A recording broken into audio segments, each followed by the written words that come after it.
All right. Hi, everyone. Welcome back to our podcast. As you can see, we have a lot of guests with us this week. This week is our alumni panel. We're going to have each and everyone kind of talk about their experience on campus and be 100% real.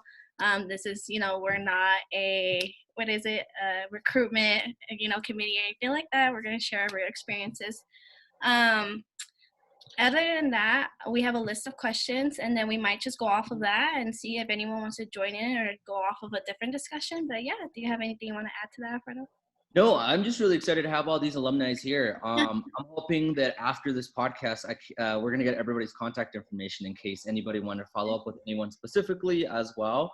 But I wanted to just start off with an introduction from all of you. Is it okay if I just do popcorn style based on who's on my screen to have you all introduce yourselves? Maybe just your name, what you studied in school, when you graduated, and then kind of maybe what you're doing right now.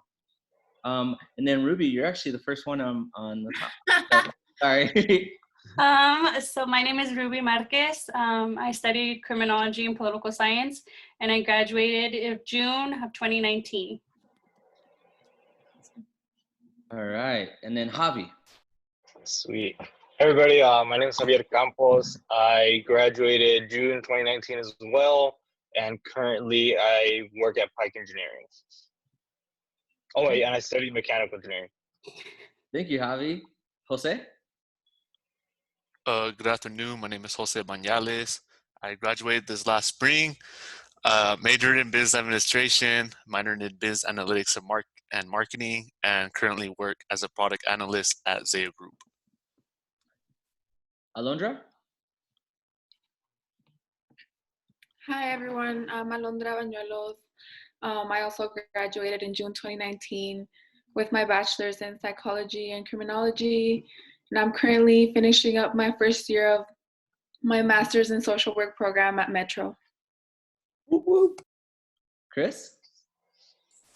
Hi everyone, my name is Chris Flores. I also graduated in the June of 2019 studying management, sociology, and leadership. Currently, I just started working at a real estate startup here in Denver called SnapDocs. That's awesome. Marie? Hi, my name is Marie Spence. I graduated in June of 2018, and I studied psychology and sociology. And next month, I'll be graduating with my master's in social work from Columbia. That's awesome. Monty? Hi everyone, so my name is Monsi. I graduated this last spring. I majored in psych and sociology. Right now I'm working at the University of Denver in the registrar's office. I do all the transfer credits. And I'll be starting my master's program in higher education in the fall. Nice. Monty, where are you starting out of curiosity? DU. Nice. That's awesome. Congrats. Thank you.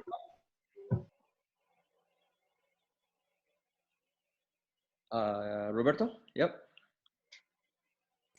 Hey y'all, Roberto Mata, graduated in spring from the University of Denver's Master's in Higher Education program, and currently am an academic advisor and run a scholarship group for underrepresented students at CU for the program in environmental design.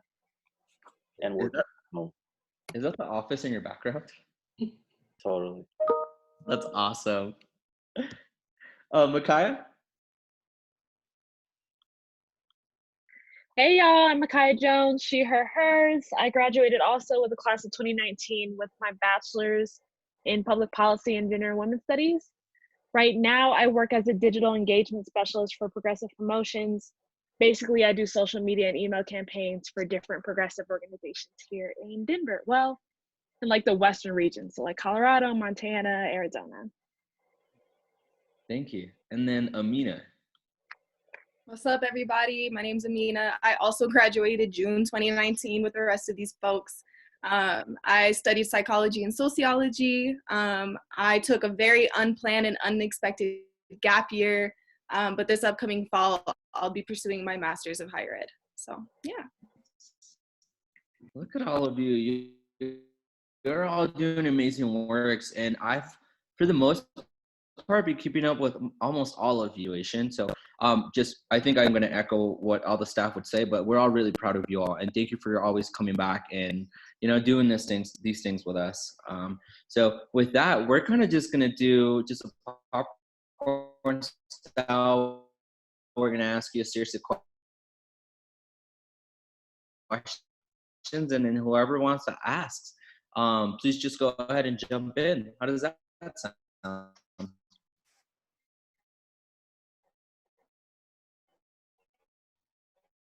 Awesome. So, I'm just going to start with one of these questions, and I hope you all know that we're going to share this podcast. And, why literally the question? Yeah, why did you decide to come to DU? Whether that be for an undergrad or your master's.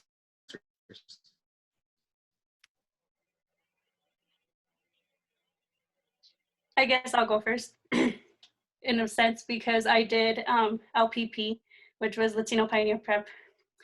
And they bring like all these kids from all these other schools. They hold like a week or a couple day process, we bond, we go back to high school. And then they kind of like, oh, so where are you gonna apply? What are you thinking? Ended up at DU, and it wasn't what I thought.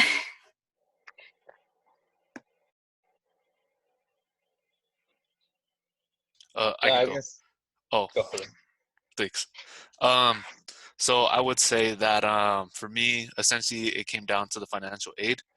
So my top two choices were CU Boulder and DU, and it was just a matter of who gave me the most money. And DU pretty much gave me a full ride of all 4 years paid off. I mean, no debt, no anything like that. So I think if I would have went to CU Boulder, I'm not exactly too sure how much I would have paid, but I would have paid out of pocket in some sense. So I'd much rather had wanted no. They didn't want to get back to DU at all.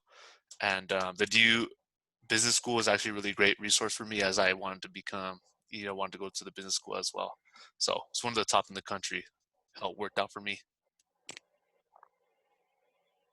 And then for me, kind of very similar to Jose, financial aid had a lot to do with it. My top choices were Boulder and DU. But I pretty much got the same financial aid package for DU and Boulder, like with the price difference. So I would have paid the same. But with DU, Linda kind of convinced me to go to DU just because she was already like a big support for me in high school. So she had a big push, but also since I live like really close to DU, I probably did maybe like 10 to 12 like tours of DU just from elementary to high school. And I just fell in love with the campus since I visited a lot.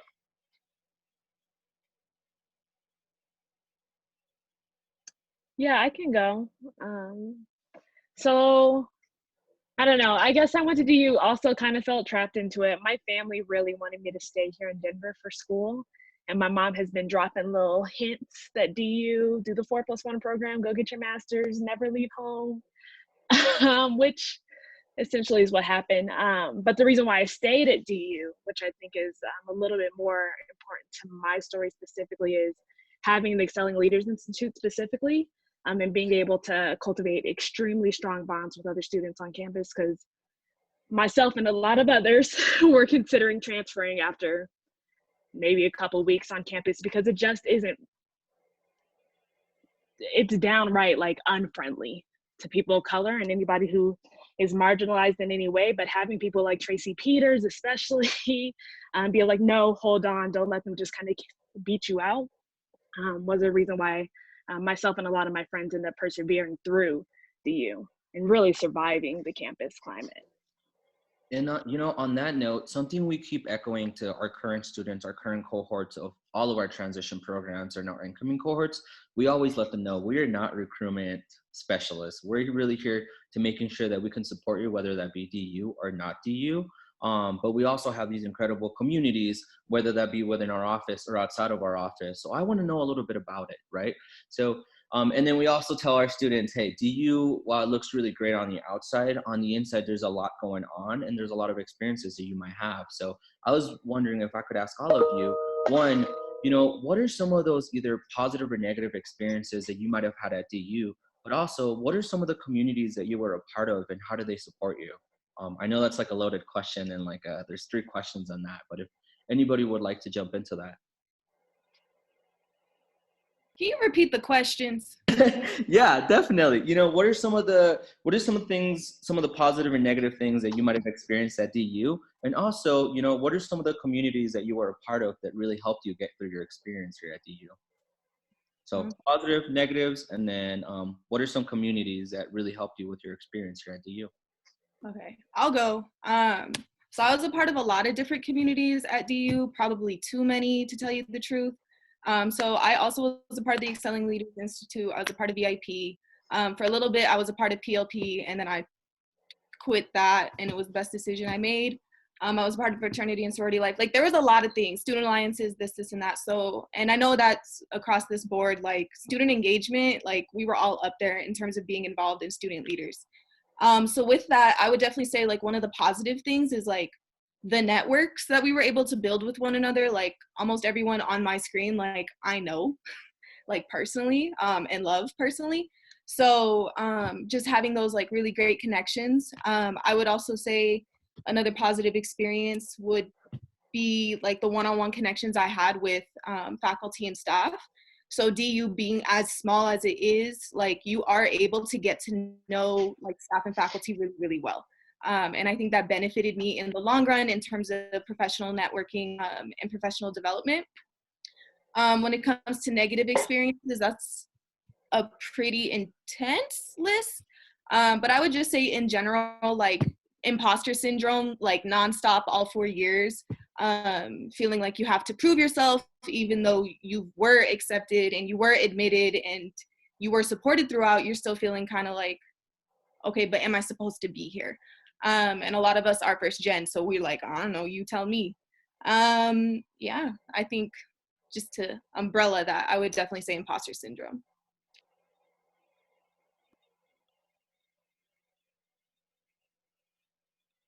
Anyone else can also go. Yeah, I'll go. Just to go back to the first question a bit, and kind of go into this question. So I really chose DU because having gotten to CU Boulder as my undergrad, kind of been exposed to a lot of imposter syndrome and culture shock and being a 1st generation and student of color at a predominantly white institution. So I was really looking at towards the end of my undergrad and, in higher education, is how I can best support underrepresented students, because that's the whole reason I went into higher education. It's not to cater to the broader, student population. And while I do that, I want to make sure that it's an integral part of my work and my passion area. So that's why I went to DU, because I think that was the focal point of kind of what students might experience the most culture shock here in Denver, the Denver metro area, and being back home and supporting, my family at the same time too. Now, there was a lot of communities that, I kind of got roped into, not as an undergrad, but as a master's student. And the great thing about DU is that even if you're a master's student or a graduate student, you're still roped into those and involved in those communities as best as you can. Now, people look up to you, and a lot of times, I like to believe that students, looked up to, the experiences and my advocacy when the faculty of color couldn't, because faculty of color were far and few at DU. So I'm glad it was that support system, and also got a lot back. So there's And Roberto, would you mind just letting our 1st years and our incoming cohorts kind of know a little bit more of what imposter syndrome is? And then if all of you kind of start echoing that, if you throw a word out there, would you mind just defining it too? Of course. Thanks, Alfredo. So imposter syndrome is it's kind of the feeling of feeling outed, or that you don't belong, and especially you don't belong. And a lot of times universities will do really well to make you feel welcome. They'll put you on, put people of color on pamphlets. They'll have these awesome, really expensive commercials that they put on. And you have a sense, me going to CU, I was yeah, fun party school. It's, there's a lot of people. I saw people of color, and then you get there and all of a sudden, you're not the cream of the crop. And, folks who are their socioeconomic income is way higher than you or your parents would ever have. And yeah, you just feel out of place, and there's like this specific moment I felt with a lot of students that everything just flips the whole table on you, and that's where the culture shock happens after that. You don't feel like the culture is catered to you. And then out of curiosity, can all of you raise your hands if you at any point during your DU experience and face imposter syndrome? Who faced imposter syndrome during their time at DU at some point or another? Nice. No, I just wanted to ask, this has been something that our first years kind of keep bringing up, like feeling out of place or feeling like they might be out of touch. So I just want to remind all of them that everyone has felt that at some point. So just want to echo that. But yeah. All right. Anybody else would like to share, what were they a part of, communities, maybe something negative, something positive that they experienced at DU? I wanted to kind of reinforce a little bit of what Amina was talking about in terms of like the faculty and staff, because I feel like that was one of my most like beneficial parts of being at DU, is that I was really able to connect with a lot of my teachers, and especially through like taking teachers multiple times or doing like research with teachers. I think that was one of like the most meaningful things that I did in my time at DU. And then just to echo a little bit of what has already been said, I think that the racism that occurs on campus is just like compounded by the classism, and I think that can be a little bit intimidating time, because like a lot of people at DU are engaging in activities that require a lot of income, and that can make a lot of things kind of feel off limits or unapproachable. But I think that having different communities that you're a part of lets you kind of take a break from those pressures. Yeah, similarly to that, my negative experiences come from not feeling like I fit in, or like I could find my place. So definitely joining VIP and just being more involved with VIP and like all the events they hosted made me feel a lot more welcome, and I found a lot of people that felt just like me, everyone on this screen. So I think definitely just making sure that they like look for those communities as soon as they start college, so they don't feel this way for a year and then like join something afterward. So definitely find that community as soon as possible. For me, one of the most traumatizing years was like the presidential election, which was 2016. So that was my second year. But people who got me through it, Z, he's an advisor, and he was actually like the best advisor I had, because criminology gets put together with sociology. So that advisor, he wasn't really helpful, and he ended up leaving me my senior year. So Z was really that source for me. I was also a part of P3, which no longer exists, but because of that, I can say that Eli is a really good group to join. But Anthium, and then with 1stGenU. Yeah, and there's been a couple structural changes since then. So like Anthony oversees ESTEM, I oversee 1stGenU, then you have Linda with VIP, you have Eli with the Cultural Center currently, and then we had a new program called Denver Promise that was a 2-year pilot that was just, it no longer exists. However, all that private funding now oversees a whole umbrella of access and transitions, which allows all this funding to fall into these other pockets of these different programs, which is pretty awesome, honestly. So I want to know more about all of you and, your journey through when you first started to when you graduated. Tell me a little bit about that. What do you think was the biggest change during those years? As you look back, what advice would you kind of give your first year self kind of stepping on campus? I know I'm asking like super loaded questions. I'm sorry, y'all. The first thing that I would probably say to myself is wake up. I was part of PLP. I did a couple things here and there. I also helped with the DU Student Foundation. But as a first year, I came from California. I came from a high school who was very affluent. And I came from a place where I didn't see too many people who looked like me or felt like me. And I just assumed that imposter syndrome, feeling weird when like eyes are on you, and just kind of getting an overall sense of uneasiness around campus was just kind of a normal thing. And I didn't really express that to too many people, that, hey, like I didn't feel very comfortable in a lot of situations, and yet they happened. And as a first generation first year, you just kind of not sync. And I think that for me, I would have just told myself to look around, to take the time to know that you're in a new place, and with those new places come new challenges.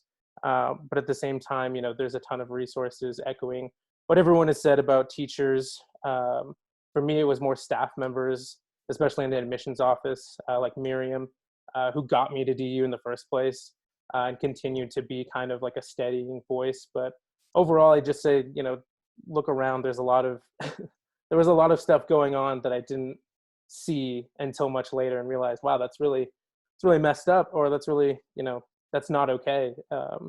So.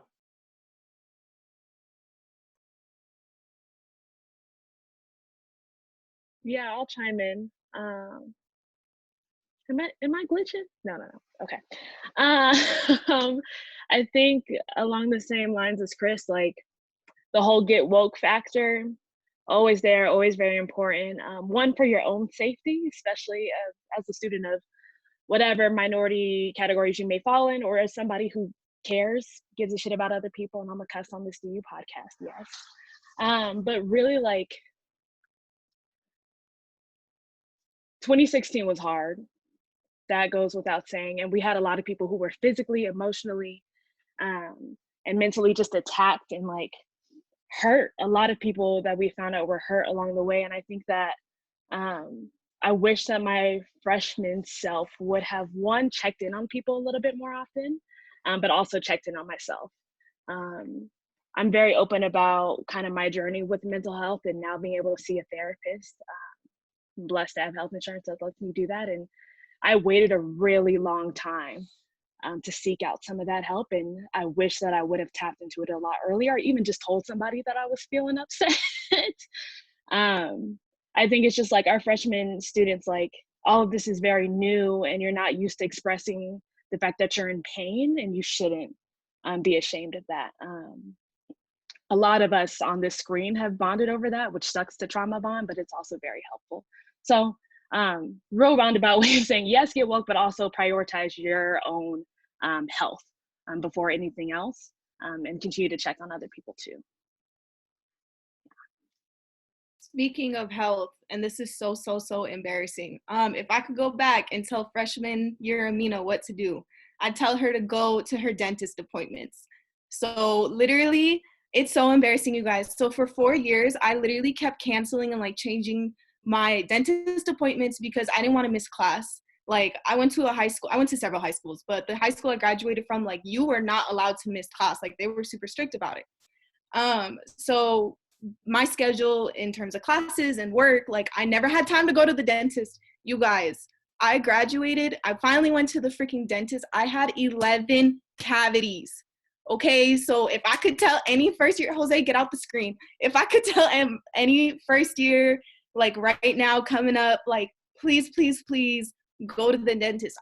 Listen, I love my teeth. I have great teeth, okay? I was flossing, I was brushing my teeth, but because I come from a home where like what we ate was like pretty regulated by my parents, and like we weren't drinking soda in the house and things like that. And I come to a college campus, like I don't think this is just like a DU thing, but you go to a college campus, you can eat whatever, whenever, how much you want. Yo, I'm so embarrassed. And the bills, okay, y'all, dentist bills don't play. So, yep, I'm gonna share this really embarrassing fact, but it's like, this is real life. This is something like my mom is roasting me about currently, is like, she reminded me and told me, she's like, you got to go to the dentist. Like, you need to do this. And I was like, my teeth are popping. I'm fine. I'm not fine, y'all. So I literally have, obviously because of COVID, things have been changed around, but I have to go back 5 times and get my cavities filled. They can't even do it all at once. So brush your teeth, floss your teeth, go to the dentist. Don't end up with hundreds of dollars of dentist bills. And I still have to get my wisdom teeth out. So yeah, I played myself. So go to the dentist, y'all, for real.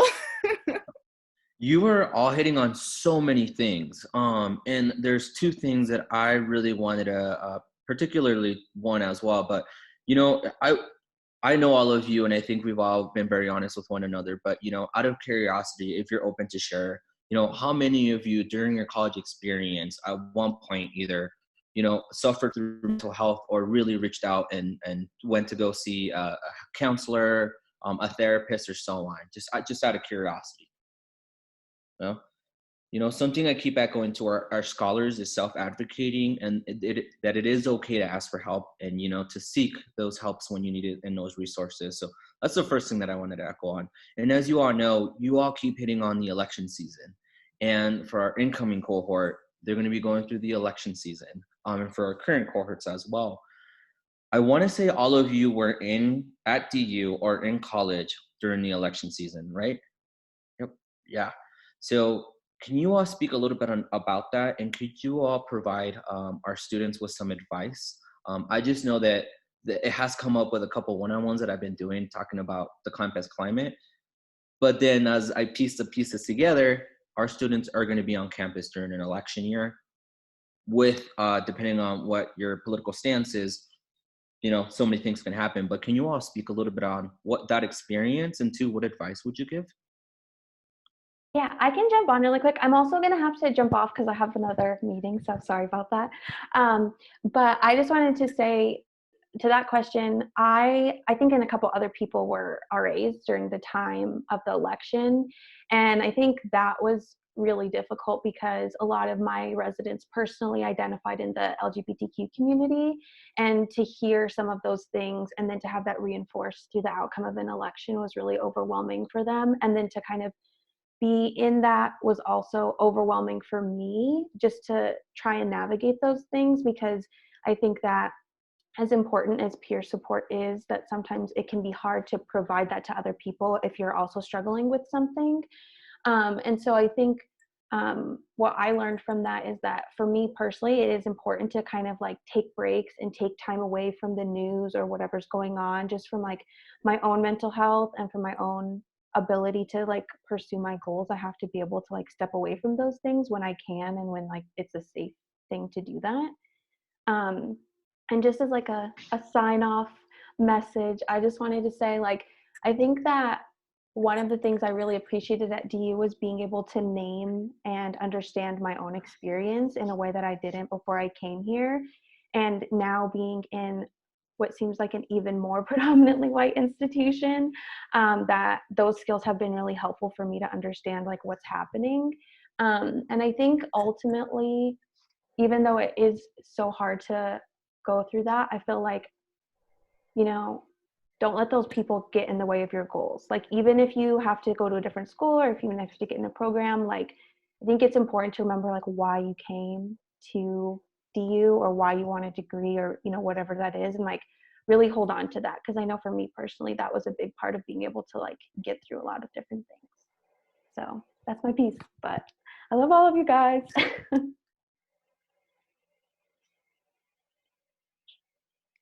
Thank you, Marie. Bye.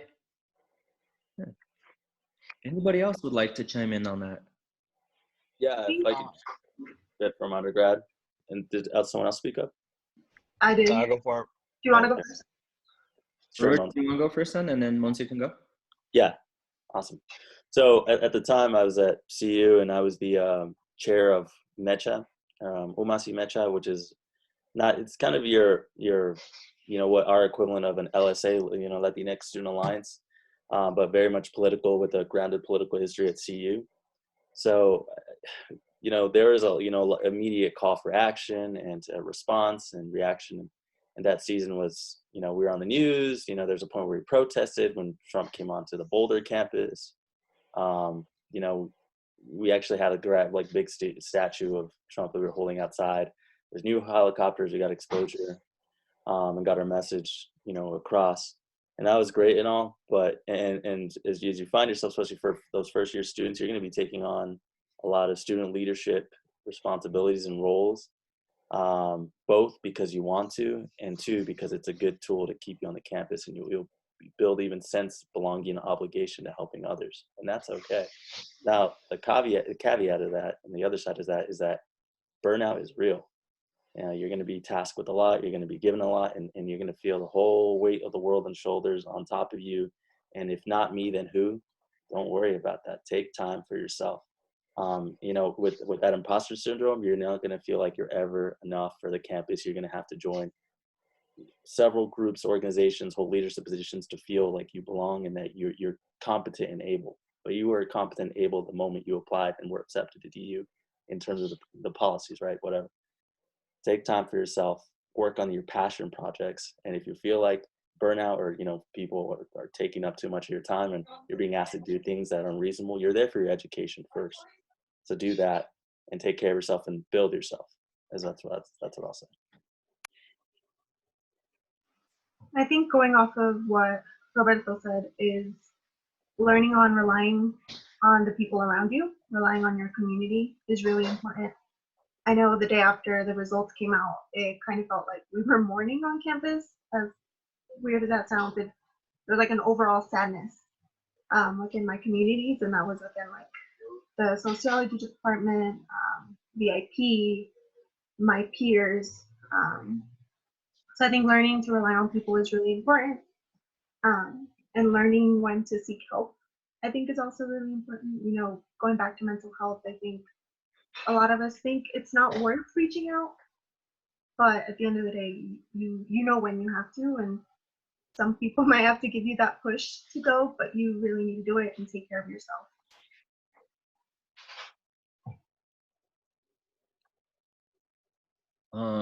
So at this point, I'm gonna bring it into two different sections, okay? So one, this podcast is really meant for our scholars. So if you want to curse, you can be as open as you want. This has no platform with DU. This is really meant for our scholars. This is our podcast. One. Fuck yes. How do you Don't come for me. How do you finesse money from DU? How do you get the most money out of DU? Who do you talk to? What's going on? How do you self-advocate for yourself? And what else do you want to let our scholars know? Like, what else do you all want to share? Makai, go ahead. I feel like this is my moment to shine because truly, so fuck DU now that we're allowed to cuss. And I feel like it's really important to scam the scammers. So all of us can speak to how we got scholarships, X, Y, and Z. That's super important. Apply for all the scholarships in the world. That $50 is gonna get you somewhere. It'll pay for a meal. It'll get you a book, whatever you need to do. Apply for scholarships.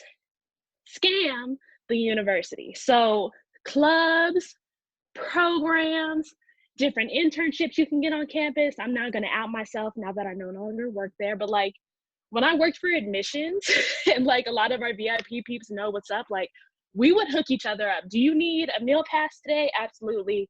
Let me hit you up. We all gonna be eating this week. So it's not always gonna come in the form of actual dollars. I'm not saying to literally steal from, hold on.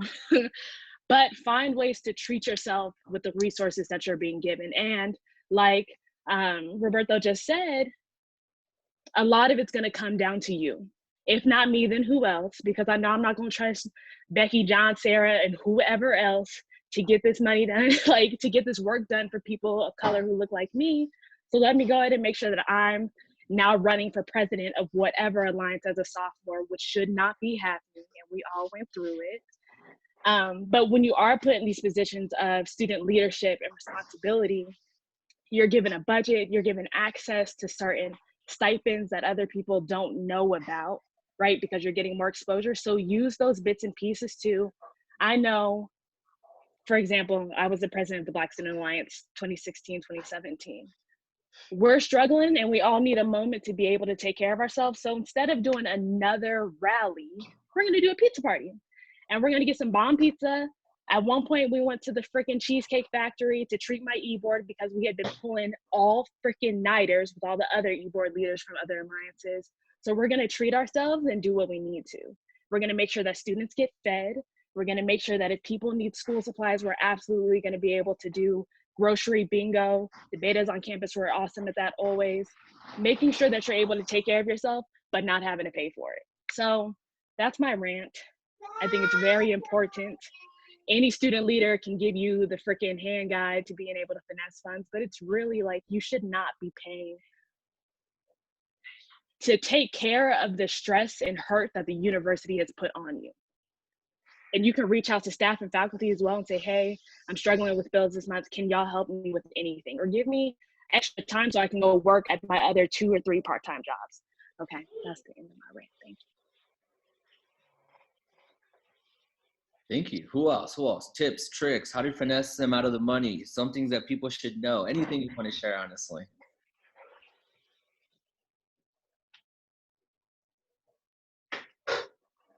I'll say for graduate school specifically, and this is a conversation that can start as early as you can. When you're applying for graduate schools, they're going to offer you some merit-based scholarships and graduate assistantships. Know the details in and out of what exactly they're offering you. To my personal experience, and you know, I would have had it any other way, because a big learning, especially considering a PhD, not soon, but sometime I'll know better. Essentially, there was a clause where I had assumed where I would receive a graduate assistantship and scholarship, but the clause was that it was either or. So that was it was short sight on my end, which no one really told me about. But you know, I went through it too. Thankfully, my undergrad had been kind of funded, so I took a bit of that brunt, and it wasn't even that big compared to some other folks who were also attending DU as a graduate students. So advocate and know what your financial aid packet's going to look like as an undergrad, and especially as a graduate student, because grad school there's less financial aid. Just to be honest. I always tell even our incoming scholars, just as much as you want to come to DU or whatever school it is, they want you just as much. So like sometimes you got to play a little bit of game with financial aid and admissions and saying, what's good? Do you really want me there? Give me that money. So like, again, really echoing on like self-advocating for yourself is so important. And you all keep saying that. So I just want to keep echoing that. I could speak to making sure that you read your award letter every year. Because my last year, there was a loan that was offered through DU, and I had taken it the first 3, but it was gone my 4th year. No one had sent me an email telling me we're not offering the loan anymore. No one had told me this is how we're gonna replace your money. So I had to like obviously go in and figure it out, but you know, make sure you're paying attention, because let's say I hadn't looked, that would have been money that I'm like now have to come up with, you know? I think in short, it's just like closed mouths don't get fed. So definitely like obviously self-advocacy, and then kind of getting over that fear of asking for money. So like in my culture, like you don't ask for money, period. You're dying, you don't ask for money. So really learning like as a student leader, like how to present your case. And ultimately, in my experience, like it comes down to data. Like DU loves to hear why you need money. And the best way to like answer that question is like, we've experienced like a growth in membership. We've experienced this. We've experienced like coming up with like qualitative and quantitative like reasons to say like, this is why you should give us money. And like, I can't tell you how many times, especially like my final year, I was up like at that 11:59 deadline, like sending like requests to USG, sending requests to like different departments on campus. And I was able to finesse thousands, like it's possible, like you can finesse thousands and thousands of dollars for your organizations. But I do know like DU has changed its funding structure so much since we've left. And I've heard a lot of complaints about it. So I don't know what that process looks like, but like ultimately closed mouths don't get fed. And like, even if you feel like you're exposing yourself of being like, yo, I don't have the funds, I don't have the means. And that in itself can feel kind of embarrassing. Like, grit your teeth and do it, because honestly, like you will get some type of reward. And like Makaya said earlier, like $50 makes a difference, $100 makes a difference, $1,000 makes a difference. And I know like, and especially a lot of our lives, like it matters. So, you know, like might as well shoot your shot, because you don't make, you know, whatever that quote is, you don't make the shots you don't take or whatever, something. So I would just say like, ultimately, like be brave and do it. I would have to say that definitely like learn the campus, like learn about all the buildings and all the resources that are there, because I know that I didn't know about many resources until my last year, which kind of sucks because I paid for it. And so definitely do that like firsthand.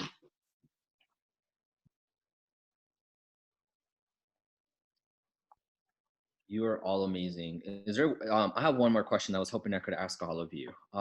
You all literally went through DU, right? I even echo my students now. DU can be a hard campus to be on, yet you all made it to graduation. What advice would you give current juniors or seniors that are getting ready to graduate? Or even like first years that are going to be having to be in your shoes here soon, because some of you recently graduated. I think this last year, some of you have been 2 years out or so on. But you know, what would be some of that advice? I think for me, I kept thinking like I have to have a plan. Like I need to know exactly what I'm doing. But at the end of the day, like you have the rest of your life to work. You can take a little bit of time off, especially after your senior year. I know I was really burnt out and low-key dying, but you need to take care of yourself, and there is no timeline on when you need to get anything done. So make sure you're taking care of yourself, and you'll get there when you get there. It's not a race. I think echoing that a little bit, I think it's really important that as we've been talking about mental health and taking care of ourselves, like it's also a really good time to learn about yourself. I know for me as a first and second year, I was just walking through buildings being like, hey, what does this do? What does this do? What does this do? And yeah, it's probably pretty annoying to some people, but to other people like Nashua, Miriam, like that whole building right there, I was like, all right, cool. I got a hookup right here. Like, what do I need? I don't understand an award letter. What does that mean? Nashua, can you help me out? Yeah, let's figure this out. Because I think that by the time you get junior and senior, one of the things that it's always going to be hard to do, but I think is a really powerful tool is learning about yourself, learning how to tell your own story, learning how we've finessed the system, yes, but how we've also done it our way. I think that for me, like I didn't join the student alliance, I didn't join any fraternity or sorority. It's not sorority. But I didn't really immerse myself in a lot of the communities that I could have, or in a lot of ways should have.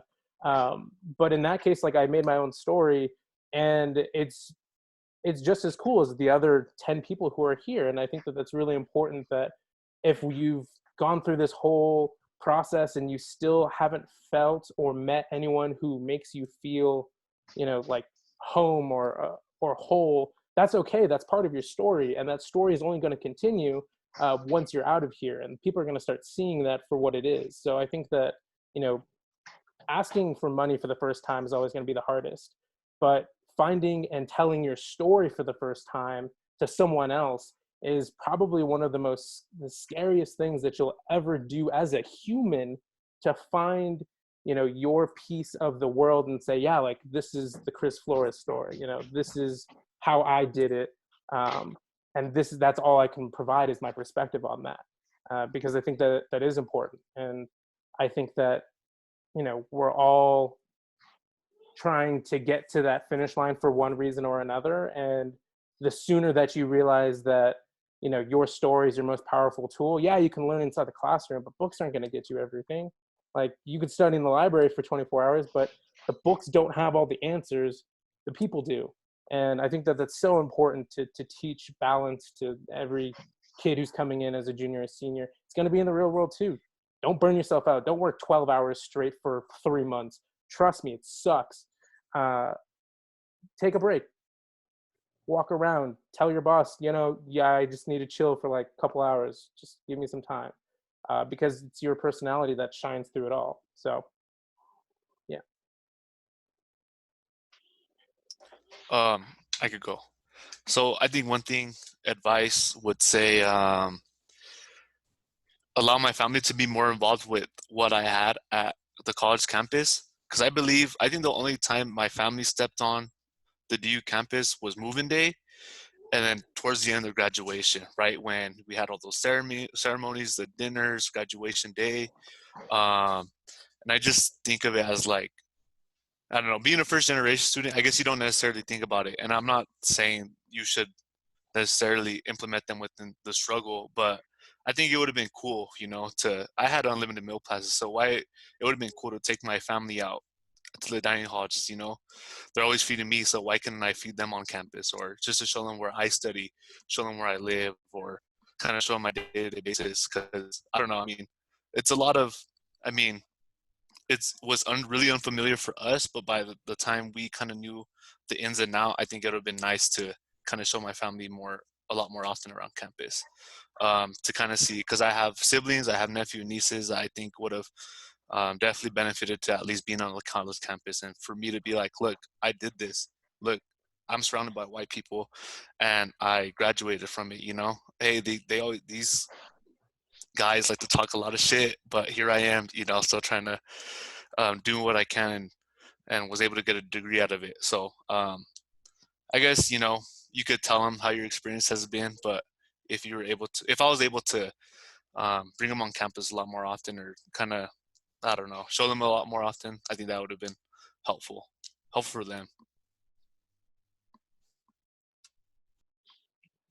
I want to No. sorry, go ahead, Alondra. Go ahead. Okay.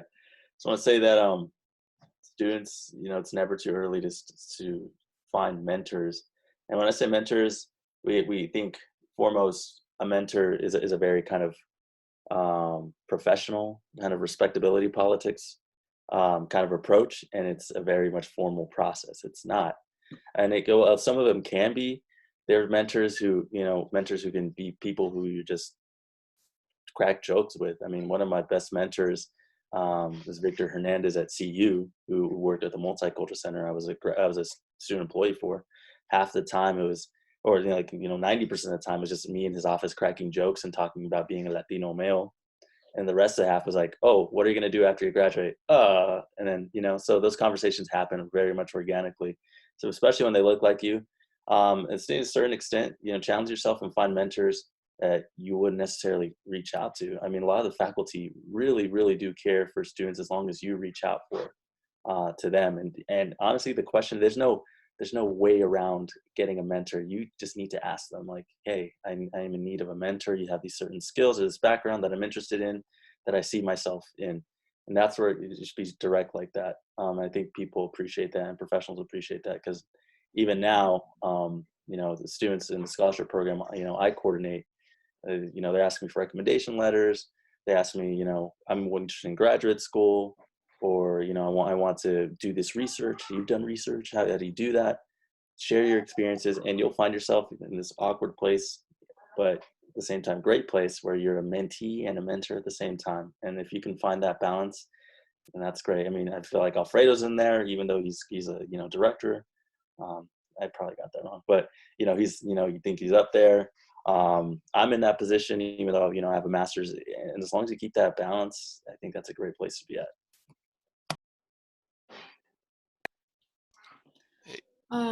And academically, I think I would advise juniors and seniors to look into internships if they can. I know that I did an internship as a psych major. I know that like other majors like engineering are super strict on what classes to take and stuff like that, but I was able to do an internship and get credit for it as a class. And it was also just an easier quarter for me because it was one less class. And the internship really taught me, like, out in the real world, what I would be doing with what I'm learning in class. And that's really the only way to know if that or something is really what you like. Because like Chris said, like what you learn in the class, it's all like books. You're just reading and like coming up with possible scenarios, but out in the real world, it's really different. So definitely try to do an internship. I know there's some internships you can get paid for even if you don't get the credit for, or you could possibly get both. So definitely look into that. Hey guys, I actually have a meeting here at 1 with my actual work, but it's been a pleasure. I appreciate you all. I hope everyone has a good day. Reach out if you ever need anything, or yeah, go ahead and give them my contact info, Alfredo. I do not mind at all. I actually was going to ask all of you, I know we're running on time, but one, would all of you be open to coming back to doing a panel for our incoming cohort? Two, would you all be open to mentoring some of our juniors or our seniors that are about to graduate? And three, I would love to get everybody's address. And I'm going to be sending an email as a thank you for being on this podcast. I'd love to get you a personalized sweatshirt, whether that be with your 1GenU logo, with a VIP logo, with your Eli logo. All of the above? All of them. Actually, that'd be we actually also have a logo that's for first generation students. It's called First to Graduate. And I was gonna try to share my screen so I can show it, but it doesn't seem. But there's also this logo that we created. It's called First to Graduate. It has like the DU shield. It has some wings on it. I'm gonna send you a follow-up email with all that information so you can all get me your size, your addresses, your color that you want, and which logo you want. If you want all of them, we can make that happen too. But I just want to say thank you. I, again, want to respect all of your times. I'm going to keep tapping into some of you to be mentors, to come back and be part of our panel. But you're all so amazing.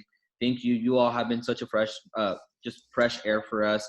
It's been a little tough in our office. So just to see and remind ourselves why we do the work and to see how so many of you have graduated and done amazing things. I just want to say thank you for being part of this community. So, and just being part of being here today. Perfect. So, so with that, I know Jose has to go, but any last minute thoughts before we end everything? Or go ahead, Javi. Sorry, everyone keeps interrupting you. No. I was just gonna say, for me, like I always like struggle to like stay motivated and stuff, and like what helped me, you know, stay motivated to do my coursework or all the work I had to do for other organizations was to just give yourself constant reminders of like who and why you're doing things. So for me, I would always have a picture of my family close to me. I'd always like look up the car, like my dream car that I wanted to have, or my dream house, or the backyard for my dog that I want to give. Just always give yourself constant reminders of like why you're going through DU, why you're going through school, why you're, you know, suffering and all that. So yeah, just give yourself constant reminders, and at the end of the day, you're going to be able to get through it all. And I also got to go. I think friends are very important. My friends have been keeping me alive during this quarantine because this is all we can do. But even during school, like I found friends who were academically motivated, and that helped me so much more. And all my friends were very heavily involved. I wasn't as heavily involved because I worked full time, but seeing like Makaya do the blackout, like that was one of the coolest things, you know, that I had ever been a part of or seen. And the fact that they still do it, well, I'm not sure like how this year, because, you know, cut it short or whatever. But also like realizing that it's okay to raise hell because you're there for 4 years and they're going to try to kick you out, but everybody else after you has the same mindset, same idea. So it's okay to raise hell. Adieu.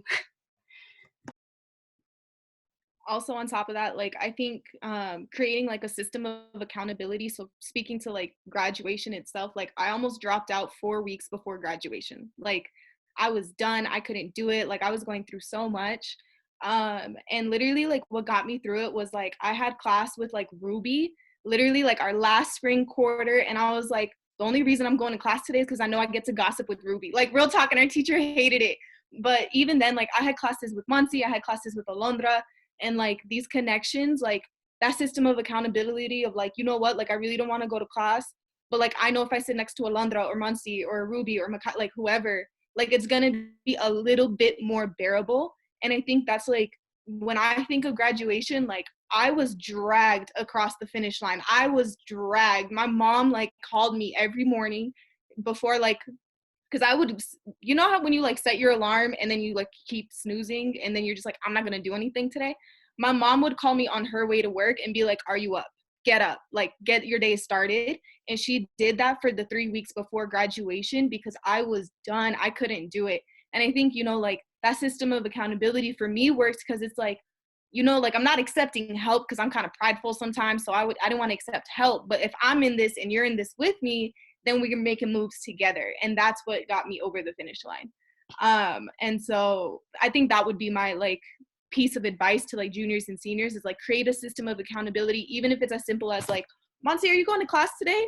And Monty's like, yeah. And I'll be like, dang it, I'll be there too, you know? So it's just little things like that. Yeah, I'll jump in. I think for definitely for our juniors and seniors, find things that you love to do and work it into what you need to do to work and live and survive. I love to run my mouth. I found all sorts of internships where I got to do presentations and interact with folks and be able to continue running my mouth on a daily basis. And then on a bit more of a, I guess, serious note, find those mentors, those people that you want to be your mentors. Kind of getting back to that is super important, especially as you're getting ready to graduate and you're like, ooh, what the hell am I doing? Am I gonna have a job? Am I going back to school? Do I take some time for myself because DU was fucking hard? Along the lines of like sense accountability too, like I made myself send my mentors like a life update every, I'd say like twice a year. Let them know how I'm doing, if I need anything, and ask like on the sly, and also just kind of thanking them for their help as well. That's really important, especially as you're getting ready to graduate, because Lord knows it takes a village. You did the work, it's on you, that's amazing, but also thank the people that helped you along the way. And that's honestly how I ended up getting a lot of the positions I've been lucky to work to. Jobs at admissions, working with VIP, all were because I knew people who were already there, and they're like, hey girl, we got to open it. You want to apply? Do you want some help with your application? How can I help you get there? It really helps make it, it's harder when you're by yourself and you don't want to be alone. So, you know, get your community together.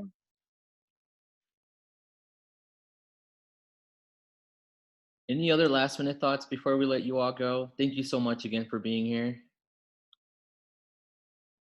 I'll add one more thing just to echo. I'm so sorry I came in right towards the end, but just the importance of mentors. It's literally also how I have all the jobs I do today. The reason why I came so late is because I'm also now working full-time for DU, and that opportunity I got was because of a mentor I had working for Center for Multicultural Excellence. What was that? And then just being like, oh, we have this like vacancy, can you come in and help really quickly? And then I just ended up staying full-time, and then now I'm able to get my master's paid for working full-time for DU. And so just keeping those opportunities, but it's also, like you said, on you to be able to keep that relationship, and those relationships buildings was just the most valuable thing that I learned from DU too. Well, perfect. Thank you, everyone. I know it just hit 1, and I know some of you have to go to other different meetings. Again, we're gonna follow up with all of you. And actually, I'm not gonna lie, Brianna's gonna follow up with all of you to get your hoodie sizes, to get your logo, and I want to to get your address. I want to make sure that I can ship it to all of you. And again, once you know, if you go get your master's or if you're close to finishing, please let me know. I want to make sure that you continue to get a graduation stole from our office, and I always cater the graduation stole to the color of the institution you're at and their logo as well. So please let me know. And you're going to be hearing a lot from us. We're going to be tapping in to be peer leaders, for peer mentors, or mentors for our juniors and seniors. And we'd love for you to come in and do some more panels for our incoming cohorts, because they keep asking a lot of questions about, you know, what DU is like, alumni, you know, after you graduate and so on. And you are also perfect. And I just want to also give a huge shout out for Brianna. This is really her podcast. I'm just really a guest, to be honest, with all of you. She does all the technical work, and she's just absolutely amazing. So thank you, all of you. Again, I love this. I love just seeing all of you. So anything you wanted to add, Brianna? I just want to say, do y'all want to do a quick wave off so I can end the recording? All right, bye everyone. Bye. This is the end of the recording. Bye.